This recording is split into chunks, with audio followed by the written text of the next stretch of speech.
ఉమ్మడి అనంతపురం జిల్లా శ్రీకృష్ణ దేవాలయ విశ్వవిద్యాలయం భువన విజయం ఆడిటోరియంలో అఖిల భారత విశ్వవిద్యాలయ ఉద్యోగుల సమాఖ్య ఆధ్వర్యంలో 2 రోజుల జాతీయ సదస్సు ఘనంగా ప్రారంభమైంది.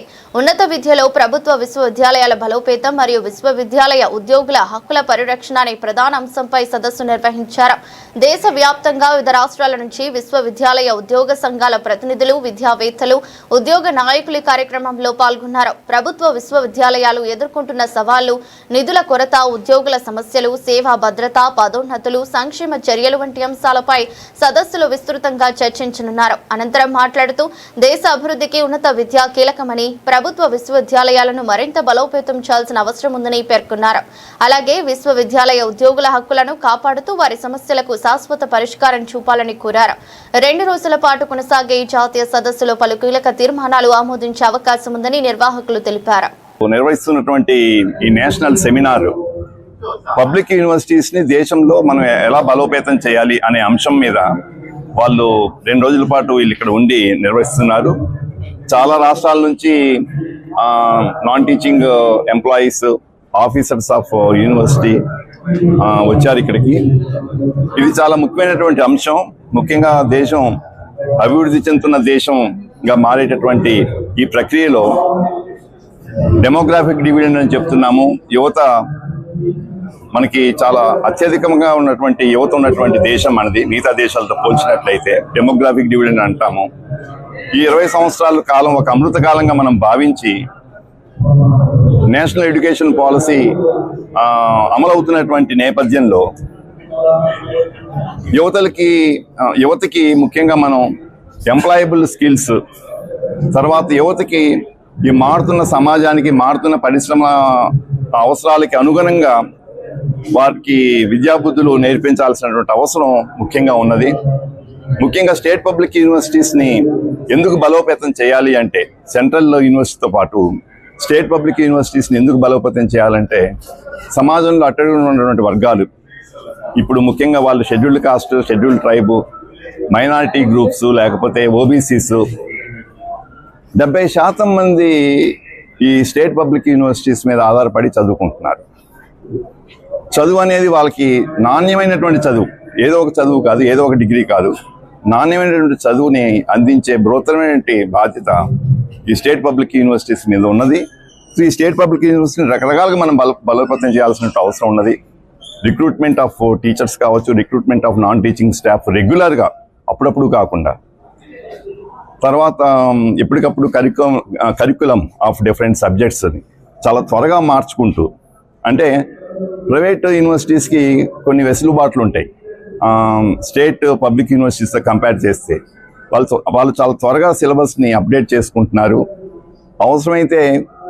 అవసరమైనటువంటి ఫ్యాకల్టీని వాళ్ళు తెచ్చుకోగలుగుతున్నారు.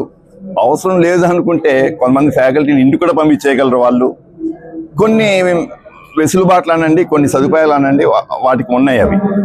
కానీ ఇప్పుడు ఈ పోటీ ప్రపంచంలో స్టేట్ పబ్లిక్ యూనివర్సిటీస్ కూడా ప్రైవేట్ యూనివర్సిటీతో పోటీ పడాల్సినటువంటి అవసరం చాలా ఉన్నది.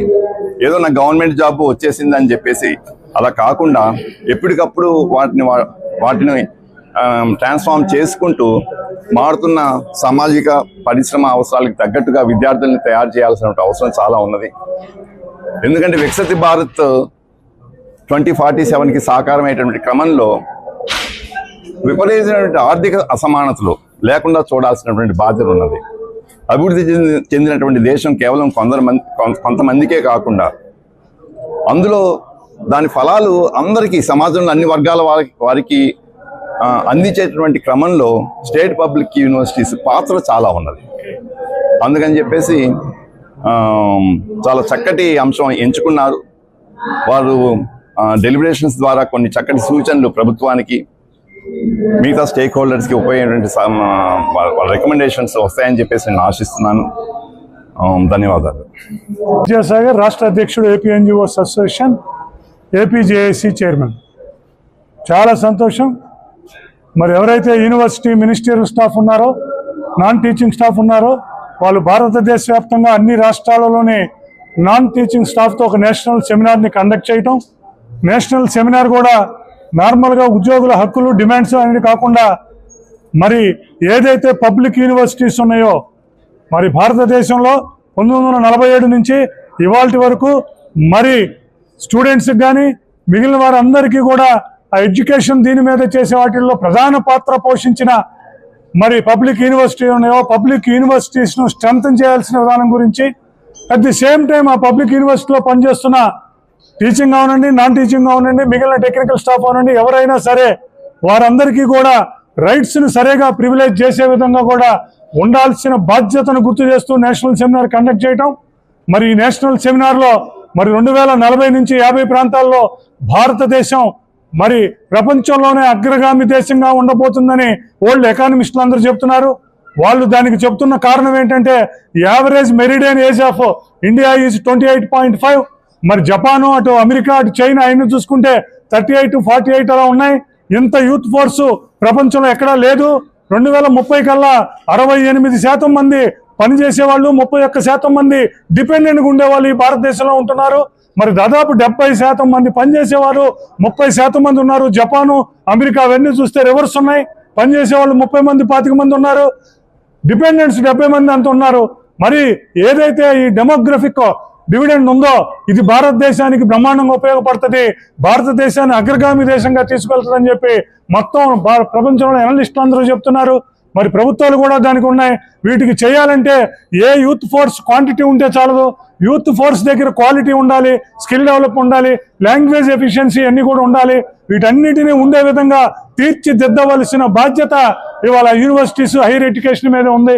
అందుకంటారు నేషన్ అనేది క్లాస్ రూమ్స్ లోనే షేప్ అవుట్ చేయబోదు. Nations will be shaped in classrooms, not in war rooms. అందుకని ఎటువంటిది అట్లాగే పబ్లిక్ యూనివర్సిటీస్ ముందుగా ఎవరైతే అండర్ ప్రివిలేజ్డ్ పీపుల్ ఉన్నారో, ఎకానమిక్ గా బ్యాక్వర్డ్ గా ఉన్నారో, సోషల్ గా బ్యాక్వర్డ్ గా ఉన్నారో, ఈ 75 సంవత్సరాల్లో వాళ్ళ అప్లిఫ్ట్మెంట్ అంతా కూడా పబ్లిక్ యూనివర్సిటీలో జరిగింది. అందుకని పబ్లిక్ యూనివర్సిటీస్ కి ఫండింగ్ విషయంలో కానివ్వండి, ఫిల్లింగ్ అప్ ఆఫ్ వేకెన్సీస్ విషయంలో కానివ్వండి, ఇన్ఫ్రాస్ట్రక్చర్ డెవలప్మెంట్ విషయంలో కానించి, రీసెర్చ్ ఫెసిలిటీస్ విషయంలో కూడా మరి ఈ 20 సంవత్సరాల్లో నేషన్ బిల్డ్ చేయడానికి, జనరేషన్ బిల్డ్ చేయడానికి పబ్లిక్ యూనివర్సిటీస్ కి ఏ అయితే ఇబ్బందులు ఉన్నాయో ఆ ఇబ్బందులన్నీ తొలగించవలసిందిగా కేంద్ర రాష్ట్ర ప్రభుత్వాలకు విజ్ఞప్తి చేస్తున్నాం. అలాగే ఇక్కడ రాష్ట్ర ప్రభుత్వానికి సంబంధించి మరి సంతోషం, 3000 మంది టీచింగ్ స్టాఫ్ యూనివర్సిటీస్ ఎప్పుడైతే 7-8 సంవత్సరాల నుంచి పెండింగ్ ఉన్నాయో అవన్నీ ఫిలప్ చేయడానికి నోటిఫికేషన్ ఇచ్చారు, సంతోషం. మరి దాంతోపాటు నాన్ టీచింగ్ స్టాఫ్ కూడా 40% వేకెంట్గా ఉన్నాయి. మొత్తం నాన్ టీచింగ్, టెక్నికల్ స్టాఫ్ అందరూ కూడా 40% వేకెంట్గా ఉన్నారు. వాళ్ళందరి పోస్ట్ ఫిలప్ చేయాలని, వారికి ప్రమోషన్స్ మిగతా అన్ని కూడా on par with state government employees. వాళ్ళు కూడా రాష్ట్ర ప్రభుత్వంలో, రాష్ట్ర ప్రభుత్వ ఉద్యోగ సంస్థలో భాగమే కాబట్టి రాష్ట్ర ప్రభుత్వ ఉద్యోగులకు సంక్రమించిన అన్ని కూడా వారికి కూడా సంక్రమించేట్టు ఉండాలని, అలాగే టైం స్కేల్ ఉద్యోగులు ఎవరైతే మరి తక్కువ జీతాలకి సంవత్సరాల తరబడి పనిచేస్తున్నారో వాళ్ళు వచ్చి ఏమడుగుతున్నారు, అయ్యా ప్రభుత్వం 60 నుంచి 62 సంవత్సరాలు చేసింది, అడగకుండానే 8 లక్షల మంది చేసింది, కానీ యూనివర్సిటీలో ఉన్న టైం స్కేల్ ఉద్యోగులు ఇంకా 60లో ఉన్నట్టు అడుగుతున్నాం, కనీసం మాకు కూడా 62 చేయించమని అడుగుతున్నారు. మరి దీన్ని కూడా రాష్ట్ర ప్రభుత్వం దృష్టిలో పెట్టుకోవాలని, కాంట్రాక్ట్ ఉద్యోగులకు, అవుట్ సోర్సింగ్ ఉద్యోగులకు, మరి మిగిలిన వారందరికీ కూడా 60 నుంచి 62 సంవత్సరాలు చేయాలని, అలాగే రాష్ట్ర ప్రభుత్వోద్యోగులకు సంబంధించిన వేతన సవరణ మీద, అలాగే సరెండర్లు పేమెంట్ మీద ఉద్యోగులు అసంతృప్తిగా ఉన్నారు. దాని మీద టైం అండ్ అగైన్ అందుకని వేతన సవరణని మరి తక్షణమే వేతన సవరణ కమిషన్ నియమించాలని, దానిని మా చుట్టుపక్కల ఏదైతే ప్రభుత్వ రంగ సంస్థలు, గురుకుల పాఠశాలలు, యూనివర్సిటీ ఉద్యోగులు ఏదైతే ఉన్నారో వాళ్ళందరికీ కూడా వర్తింప చేయాలని చెప్పి కోరుకుంటూ, ఏపీ జేఏసీ ఏదైతే యూనివర్సిటీ ఉద్యోగుల యొక్క సమస్యలు ఉన్నాయో, యూనివర్సిటీ ఉద్యోగులకు సంబంధించిన డిమాండ్స్, ప్రివిలేజెస్ ఉన్నాయో వాటన్నిటి మీద కూడా రాష్ట్ర ప్రభుత్వం దృష్టికి తీసుకెళ్తామని చెప్పి తెలియజేస్తున్నాం.